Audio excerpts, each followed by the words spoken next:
back for my attempt at little short videos. Has anyone else heard of Copra?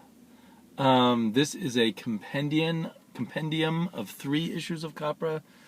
I believe it's issues 7, 8, and 9 of Copra, which is a small press book by a fellow named Michael Fifey.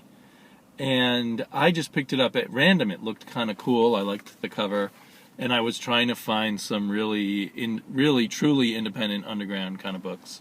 When I was at a couple of weeks back, when I was at a store specializing in those kinds of books, some more zine kind of things.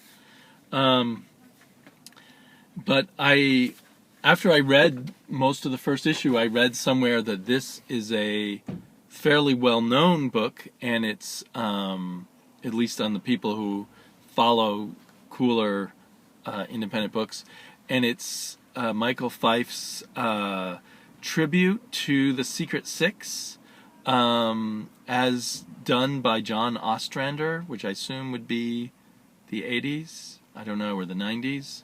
I think John Ostrander's big day was in the 80s. And it's hard to make any sense of it. You can't just pick it up in the middle, I guess. The first issue is all a thinking about her team of assassins, this woman who runs Copra, whatever Copra is. It's like the Secret Six. She's like Amanda Waller, I guess. And the art is kind of scratchy. There's something kind of compelling about the writing, but I just couldn't. It was kind of a laundry list of character profiles, and I just couldn't put it all together. And then the next issue jumps into kind of this cool but completely confusing interdimensional adventure. And I'm not sure. It was too hard for me to keep track of the characters.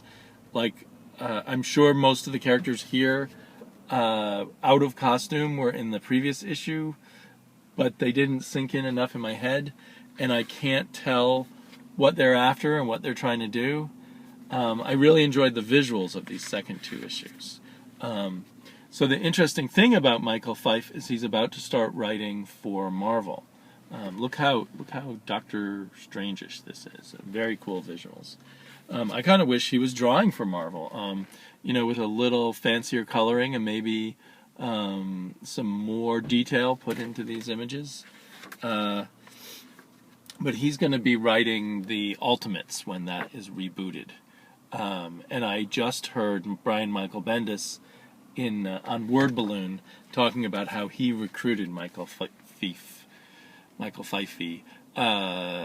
because he was like Bendis was once upon a time, the hip, up-and-coming indie guy. And he says the great thing is, once he's working at Marvel, he'll be able to afford to do more Copra, because it probably is expensive to do this and have no sales. I'm surprised he doesn't just do it digitally. I believe he also does webcomics. So this is visually very interesting, and you vaguely sense he's got a lot of ideas about other dimensions and superheroes, but it's hard to tell what they are. I enjoyed it enough visually that if I saw the earlier compendiums, I might pick them up if my wallet was feeling flush, or if these were available digitally on a cheaper basis, I might do that. But I don't know if it would all add up to a story or not. So it'll be interesting to see if he turns into a star at Marvel or fades away. It's pretty hard to tell from this. I now wonder how much of the underground, so to speak, looks undergroundish, but turns out to be homages and influences by superhero comics. I was pretty surprised by that aspect of this. Anyway, I'll probably check out his work at Marvel if I can afford it. Talk to y'all later. Bye-bye.